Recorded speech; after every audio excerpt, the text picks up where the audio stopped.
Hey lovely people, what are you up to these days? क्या चल रहा है लाइफ में? I hope you are enjoying your life and your English speaking journey as well. So today I'm here to discuss some crucial points related to our communication skills because we want to enhance our speaking skills. And yes, to enhance our speaking skills, it's mandatory to build up good vocabulary, and not only good vocabulary but also advanced one. So what are all the tips and tricks that really help to build up vocabulary? So सबसे पहले जो चीज़ आती है, जो बहुत सारे experts हमें बताते हैं, we should inculcate the habit of reading. But the thing is, if I talk about myself, I am admitting it, I am not an avid reader. I find reading monotonous task, really. जो भी अच्छे readers हैं, I literally appreciate all those people because it's not everyone's cup of tea. Yes, to inculcate this habit, it takes time, it needs your attention, and it needs consistency. Whenever I try to read a book, I easily get distracted. So, and second thing, जब भी हमें, because so many experts tell this trick to have this habit, to inculcate this habit of reading, but फिर दिमाग में ये question आता है, we don't have books, हमारे पास तो बुक्स ही नहीं है, व्हाट टू रीड, कौन सी बुक पढ़नी है. So sometimes we go for our children's syllabus books, but they are also not that much interesting. तो अब हम क्या करें? देखो, बहुत ईजी है. We are fortunate enough to living this in this era of technology. तो हमने क्या करना है? It's very easy. जो मैं करती हूँ, जो मैंने अभी करना शुरू किया, and I am telling you, I can see drastic change in my vocabulary, और उसके सीखने की स्पीड में भी बहुत चेंज हुआ है. सो आई हैवंट गॉट और bought a new book, but often what I do, I just choose one paragraph and I read that. मैं अभी करके बताती हूँ आपको. So let's get started.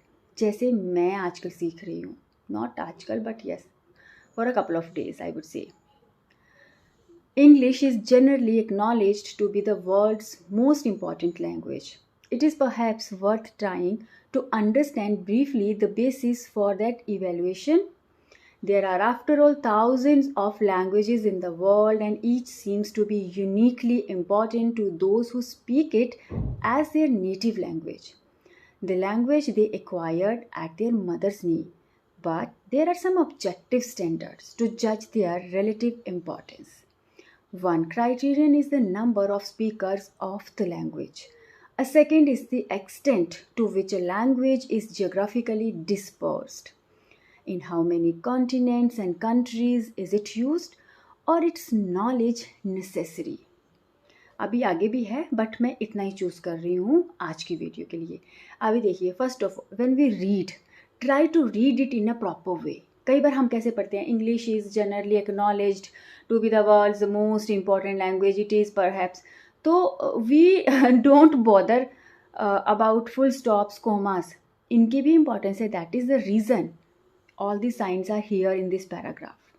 कभी भी फुल स्टॉप आता है, take a short pause. Comma के लिए भी उसको पढ़ने का एक तरीका है. Don't rush while reading. अब कुछ लोग क्या करते हैं, इतना उनको जल्दी जल्दी पढ़ी होती है कि बीच में शब्द ही खा जाते हैं, वर्ड मिस कर देंगे वो. Don't do this. आपके पीछे कोई नहीं भागा हुआ है. हर एक वर्ड को प्यार से बोलो, समझ के बोलो, उसकी प्रोनाउंसिएशन फील करो. ये नहीं आप कुछ भी बोलोगे, ठीक है? So try to use. See, I am not perfect in reading, but I am trying to be a good reader. मैं ये ट्राई कर रही हूँ, ठीक है? तो आपको भी यही करना है. अब हम बात करते हैं वोकैबुलरी की. अब यहाँ पे अगर मैं बात करूँ, सबसे पहला वर्ड जो मुझे जिसने, जैसे बोलते हैं ना कि क्लिक किया, या तो उसकी हम बात करेंगे. There are so many words जो बहुत सारे लोगों को नहीं पता होंगे, बट यहाँ पे सबसे पहले एक बड़ी खूबसूरत सी ईडियम है, एट मदर्स नी, एट वंस मदर्स नी. तो इसका क्या मतलब है? This is a beautiful idiom, और इसका मतलब है कोई ऐसी चीज़ जो हमने बचपन में सीखी है. I learned to speak French at my mother's knee, मतलब मैंने फ्रेंच बोलना बचपन में सीखा था. I learned how to knit at my mother's knee. She learned how to knit at her mother's knee. So we got one beautiful idiom. अब इस idiom को करना क्या है, यूज़ कैसे करना है. ये नहीं कि अभी देख लिया, मीनिंग समझ लिया, that's it. No, try to make sentences and whenever you have any conversation with anyone, try to use this. वो सारी चीज़ें आप रिकॉल करिए, आपने बचपन में क्या सीखा था. कोई आपकी ऐसी स्किल है ना, बहुत सारी स्किल्स हैं. डांसिंग है, सिंगिंग, पेंटिंग, जो हमने बचपन में सीखा होता है. तो instead of saying that since my childhood, है ना, I been doing this, no, at my mother's knee. सुंदर हो गई ना, एक फ्रेज़ मिल गई हमें. तो इस तरह से हमने अपनी वोकेबलरी में एक ईडियम या फ्रेज़ ऐड कर ली. अब हम बात करते हैं आगे. यहाँ पे एक वर्ड आता है, one criterion is the number of speakers. अब when I came through this word, I was confused, I was perplexed. Criterion, because I was aware of the word criteria. फिर मैं गई गूगल बाबा की शरण में, जैसा मैं अक्सर करती हूँ. Then I got to know criterion is a singular word for the word criteria. हमें पता ही नहीं था, हम करते थे एक के लिए क्राइटेरिया, ज़्यादा तो क्राइटेरियाज कर देना. बट क्राइटेरियन जो है that is a singular form of criteria. नई चीज़ पता चली ना. vocabulary doesn't mean just to add new words to your vocabulary. No, सिर्फ हमें वर्ड से थोड़ा ना ऐड करने हैं, हमें उसको सब हर पर्सपेक्टिव से एक्सप्लोर भी तो करना है.